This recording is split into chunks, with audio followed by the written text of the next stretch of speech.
This is a scary incident that happened around 3 years ago, after moving to a new neighborhood. It was very quiet, and the rent was cheap, so it really appealed to me. A few days after moving here, I was relaxing in my room. Suddenly I could smell something rotting. I followed the smell to its source. It was outside. I opened the front door, and there was this girl stood there. She was covered in dirt. Her clothes were ripped, and her hair had all gone. Just a couple of strands left on her head. Her skin was rotting in multiple places. Bugs were eating her. She was covered in them. I screamed, "It's a zombie!" She grabbed the door with her rotting hands, her mouth wide open, pushing her face through the crack of the door.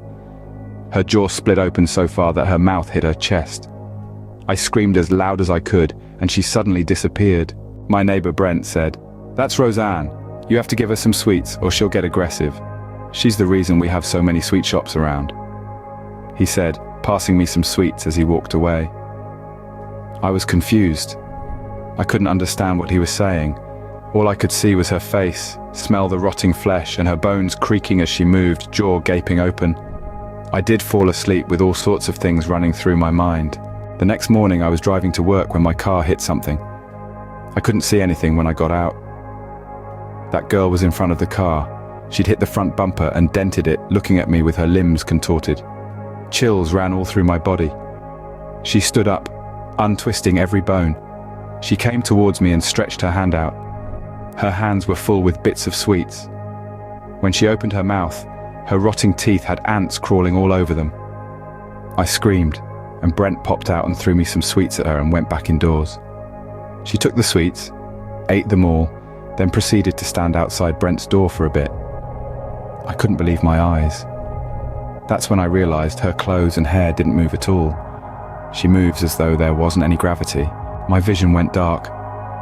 When I opened my eyes, I was in Brent's house. I freaked out and jumped to my feet. My head hurt so much, and I fell backwards. "What's happening?" I said to Brent, who replied, "She will deplete the cells in your body, slowly killing you if you stay near her too long. She's not a living being. Everything around her dies off or becomes lifeless. Animals, trees, even oxygen. 20% of our neighborhood deaths go unsolved because the culprit isn't from this world." I thought he was taking the mick, as I've never seen anything paranormal in my life. Ever since then, I always have a bag of sweets in my pocket.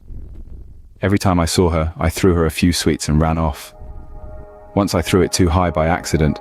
A hand sprung out of her mouth and grabbed it. Brent was telling the truth. I asked him about the people who died. He didn't want to think about it, he said, but I persisted and he talked.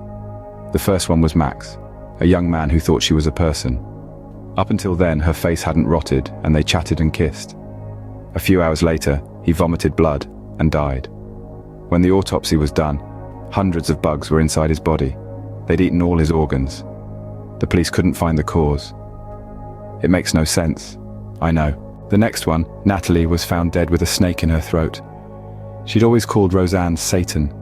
"Okay, enough," I said. Brent agreed and reminded me to always keep sweets and I'll be fine. So I did.